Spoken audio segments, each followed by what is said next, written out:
Sur Terre, on a l'habitude d'utiliser des coordonnées telles que le nord ou le sud, ou bien les latitudes et longitudes. Mais ces coordonnées dépendent uniquement des pôles magnétiques, c'est-à-dire qu'elles ne sont utilisables que sur Terre concrètement. Alors, comment se repère-t-on dans l'espace? On utilise, entre autres, le système de coordonnées horizontales ou azimutales. Ce système emploie deux coordonnées principales et l'observateur se trouve au milieu du référentiel. L'altitude ou hauteur, qui est h sur la figure, est l'angle entre l'horizon et l'objet.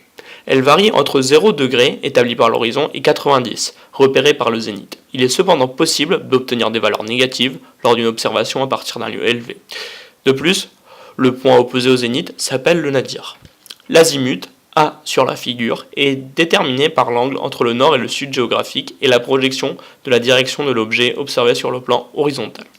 Les azimuts sont généralement numérotés de 0 degré à 360 degrés dans le sens horaire à partir du point cardinal choisi. De plus, il faut savoir que lors d'observations dans le système solaire, le centre du référentiel devient le Soleil, et l'horizon le plan écliptique, plan de révolution de la Terre autour du Soleil. Le point de repère est le point vernal, le point où le Soleil coupe la projection de l'équateur céleste. À l'échelle suivante, le centre du système devient la galaxie où l'on se trouve. L'horizon devient l'équateur galactique, formant un angle de 62 degrés et 20 minutes avec l'équateur céleste, et le point de référence n'est plus le point vernal, mais le centre galactique, situé à 12 h 42,4 minutes, AD 1950, et moins 28 degrés et 55 minutes de déclinaison. Nous allons comparer les vitesses angulaires et circulaires dans le système solaire et la Voie lactée. Dans le système solaire, nous prenons le Soleil pour origine. Les vitesses angulaires des planètes autour du Soleil sont les mêmes du fait de leur gravitation autour d'un même astre très massif. Leurs vitesses circulaires sont proportionnelles et dépendent alors de l'éloignement des planètes au Soleil. Approximations, voire des erreurs, ont été commises pour représenter le système solaire sur la bâche que vous voyez ici. Par souci d'une représentation lisible, les planètes ne sont pas à la bonne échelle.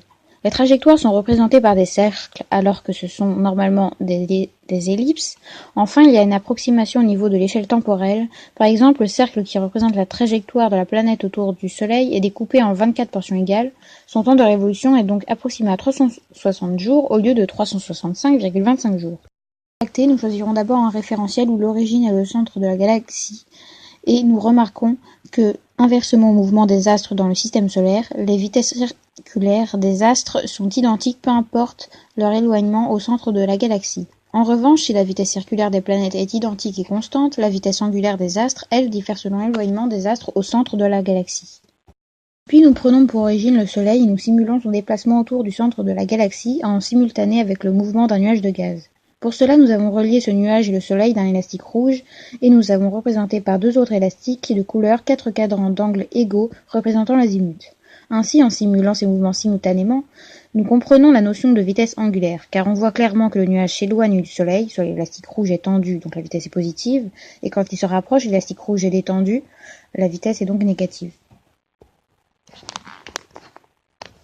Pour justifier le mouvement des astres dans les galaxies, on déduit qu'il y a un déficit de masse dans la galaxie si les lois de gravité s'appliquent bien. En effet, on remarque que la courbe des vitesses, en fonction de leur distance au centre de la galaxie, n'est pas celle que l'on aurait trouvée si les astres se comportaient par exemple comme dans le système solaire. On émet alors l'hypothèse de l'existence de matière noire dans la Voie lactée, qui serait plus massique que l'amas d'astres qui forment un halo de lumière au centre de la galaxie.